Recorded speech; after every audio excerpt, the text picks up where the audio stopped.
menjelaskan pengertian dari regresi. Regresi adalah suatu metode analis statistik yang digunakan untuk melihat pengaruh antara dua atau lebih variabel. Hubungan variabel tersebut bersifat fungsional yang diwujudkan dalam suatu metode matematis. Pada analisis regresi, variabel dibagikan menjadi dua bagian. Untuk yang pertama, itu disebut dengan variabel respons atau biasa juga disebut variabel bergantung.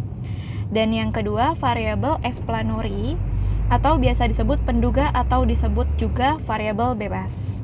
Jenis-jenis regresi terbagi menjadi beberapa jenis, yaitu regresi sederhana atau linear sederhana dan non-linear sederhana, dan regresi berganda atau linear berganda atau non-linear berganda.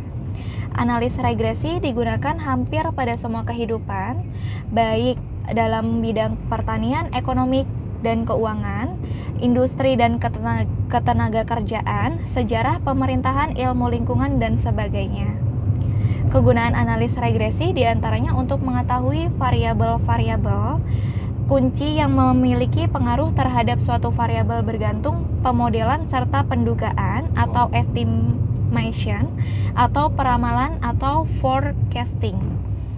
Nah, di sini adapun tahap-tahap dalam melakukan analis regresi meliputi perumusan permasalahan, penyeleksian variabel potensial yang relevan, pengumpulan data, spesifikasi model, pemilihan metode yang tepat, model fitting, validasi model, dan penerapan model terpilih untuk penyelesaian permasalahan. Terima kasih.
yang akan dijelaskan langsung dipraktekkan dalam program SPSS-nya. Sekian, terima kasih.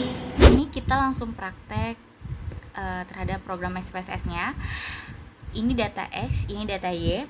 Kemudian kita klik variable view, di mana name di tabel pertama kita gunakan X, yang kedua itu Y. Numeriknya tipenya numerik, width-nya 8, desimalnya 0, labelnya bahwa variabel X kecerdasan, variabel Y prestasi belajar. Misinya known, columns-nya 8, alignment right, miscure-nya scale. Lalu selanjutnya kita ke data view, klik analysis, regression linear, di mana dependennya itu terhadap Y prestasi belajar dan independennya kecerdasan. Lalu kita klik OK. Akan muncul di sini ANOVA-nya, model summary-nya, variable enter or remove-nya. Lalu coefficient-nya, di mana rumusan masalahnya itu apakah terdapat pengaruh antara kecerdasan terhadap prestasi belajar. Dugaannya tidak ada pengaruh antara kecerdasan terhadap prestasi belajar, dan H-nya ada pengaruh antara kecerdasan terhadap prestasi belajar. Nah, lalu hasilnya bagaimana? Hasilnya cara satu dari penelitian di atas bahwa signifikan adalah 0,021, yang berarti lebih kecil daripada 0,05, maka HO-nya ditolak.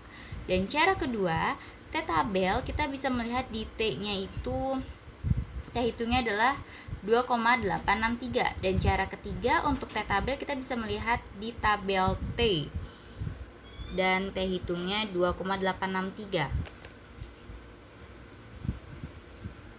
Ini diagram daerah penolakan HO-nya bahwa minus 2,262 dan daerah penolakan HO-nya di 2,262 hingga 2,863.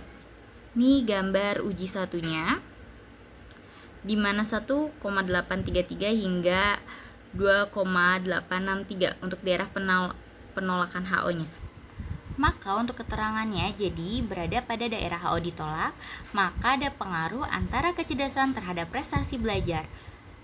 Dan besarnya pengaruh kecerdasan terhadap prestasi belajar dapat dilihat dari output B, yaitu sebesar 0,407. Jadi persamaan regresinya adalah Y sama 38,183 plus 0,501X plus E. Jika kecerdasan makin tinggi, maka prestasi belajar juga semakin tinggi. Terima kasih. Sekian penjelasan SPSS-nya. Semoga dimengerti.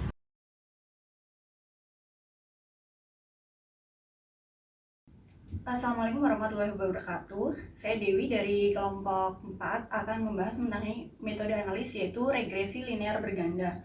Regresi linear berganda merupakan salah satu metode statistika yang paling banyak digunakan dalam penelitian dan kajian ilmiah, karena banyak faktor yang menjadikan metode ini seakan menjadi idola bagi para peneliti. Alasannya adalah karena mudah dipahami, mudah diaplikasikan, dan banyak kasus yang berhubungan antara variabel X ke Y yang ditemui, dan banyak lagi. Analis regresi linear berganda adalah model regresi berganda jika variabel terikatnya berskala data interval atau rasio, kuantitatif atau numerik. Dan analisis regresi linear berganda sebenarnya sama dengan analis regresi linear sederhana. Hanya variabel bebasnya lebih dari satu, dan persamaan umumnya adalah Y plus A, Y sama dengan A plus B1, X1 plus B2, X2 ditambah sampai A plus B1, B keberapa dan X keberapa. Variabel Y adalah variabel bebas atau independen, dan variabel X1 dan X2 adalah variabel independen. A adalah konstanta, B adalah koefisien regresi atau nilai peningkatan atau penurunan. Interpretasi terhadap persamaan juga relatif sama. Sebagai ilustrasi, pengaruh antara motivasi atau X1, kompensasi atau X2, dan kepemimpinan atau X3 terhadap kepuasan kerja atau Y.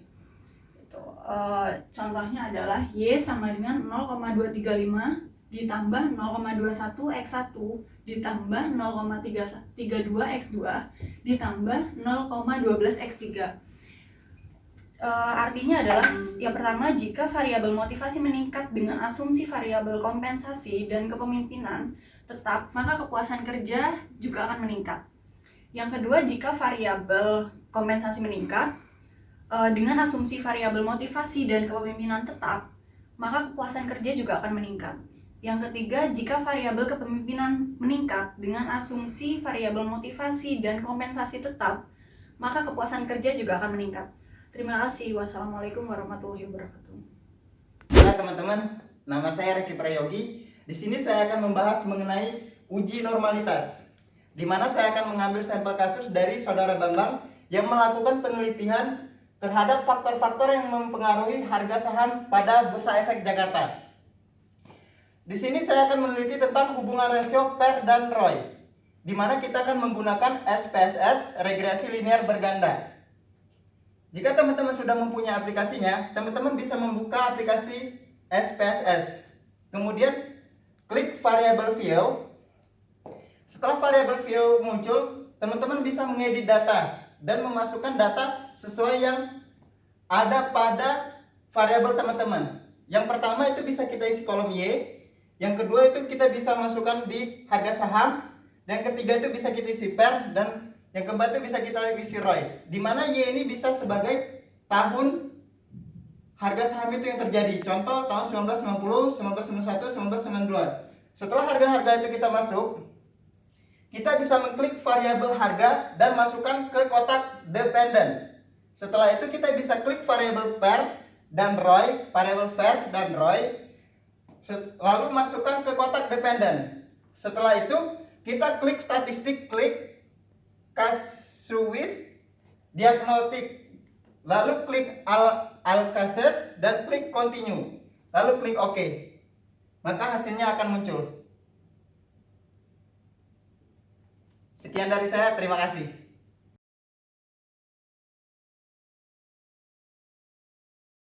Oke, langsung aja. Perkenalkan, nama saya Reza Putra Pratama. Saya dari kelompok 4. Di sini saya akan menjelaskan tentang regresi moderasi. Sebelumnya saya tidak tahu apa itu regresi moderasi. Berkat pembahasan dari dosen yang sangat luar biasa, saya mengerti sedikit tentang regresi moderasi. Langsung aja, untuk mempersingkat waktu, saya akan menjelaskan apa itu regresi moderasi. Di sini sudah terpampang, regresi moderasi merupakan aplikasi khusus regresi berganda linear, di mana dalam persamaan regresinya mengandung unsur interaksi atau perkalian dua atau lebih variabel independen. Selanjutnya ada variabel moderator, yaitu variabel yang mempengaruhi arah atau kekuatan hubungan antara variabel independen dan variabel dependen. Jadi kesimpulannya yaitu regresi moderasi merupakan suatu aplikasi khusus regresi berganda linear di mana terdapat unsur interaksi dua atau lebih variabel independen, dan di dalam regresi moderasi terdapat suatu variabel yang dinamakan variabel moderator. Seperti di layar ini, di mana variabel tersebut mempengaruhi arah atau kekuatan hubungan antara variabel dependen dan variabel independen. Baik, saya Uja. Dalam kesempatan kali ini, saya akan sedikit menjelaskan mengenai contoh regresi moderasi. Di sini saya ambil judul pengaruh pelatihan terhadap posisi kerja dengan lingkungan kerja. Pastinya kita akan mencari variabel X satunya dulu. Variabel X satunya dulu, yaitu X satunya adalah pengaruh pelatihan. Dan terhadap posisi kerja, berarti di sini adalah variabel Y. Dan lingkungan kerja ini adalah sebagai X2-nya. Nah, sudah kita ketahui bersama bahwa pengertian dari variabel moderasi itu adalah variabel yang memperkuat atau memperlemah antara X1 terhadap Y, X2 terhadap Y. Nah, nanti kita akan bikin hipotesis seperti ini. Kita akan mencari X1 terhadap Y itu pengaruhnya seperti apa, X2 terhadap Y itu pengaruh seperti apa, dan variabel moderasi ini akan menyimpulkan apakah si variabel X1 ini nanti kesimpulannya memperkuat atau memperlemah terhadap si Y ini, dan apakah juga variabel X2 ini akan memperkuat atau memperlemah kepada si Y ini. Nah, untuk mengetahui jawaban dari judul ini dalam menggunakan contoh regresi moderasi ini, kita perlu menggunakan aplikasi SPSS. Nah, untuk lebih lengkapnya mengenai penjelasan atau penjabaran SPS-nya, kita nanti akan belajar sama-sama. Terima kasih.